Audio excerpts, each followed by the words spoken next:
Ça fait plusieurs mois que nous parlons de ce phénomène qu'est la vie chère. Mais de jour en jour, la situation s'aggrave sur le terrain. Nos mamans ne savent plus à quel sens se vouer. Les prix de certains produits ont doublé, certains ont triplé carrément.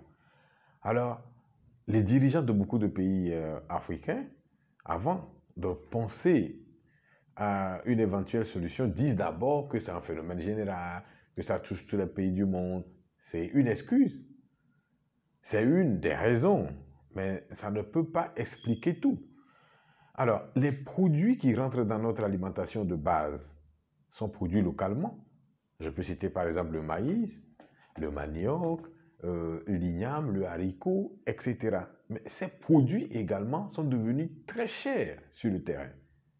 Et donc, il y a des raisons à cela. Ce sont des produits que nous n'importons pas.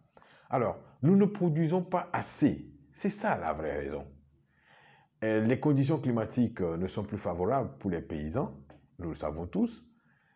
La population augmente de jour en jour, mais les techniques de production sont demeurées les mêmes depuis la nuit des temps.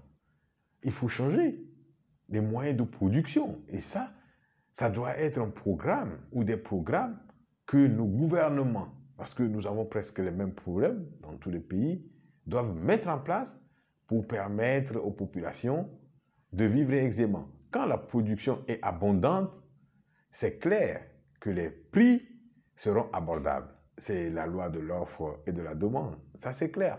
Mais nous ne produisons pas assez. Donc, cela permet donc à quelques spéculateurs véreux, oui, de jouer sur les prix. Et la grande majorité souffre de cette situation.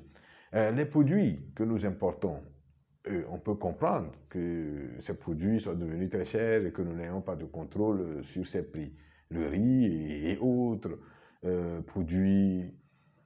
Mais pourquoi nous ne pouvons pas produire le riz chez nous si aujourd'hui le riz est rentré dans nos habitudes alimentaires? Nous avons des espaces, des terres pour ça, des terres arables, nous en disposons en Afrique, à gogo d'ailleurs. Mais il suffit simplement de mettre sur pied des programmes adéquats, capables d'absorber cette jeunesse-là qui est active, qui cherche du travail, qui veut travailler, mais qui n'est pas canalisée dans les secteurs voilà, producteurs.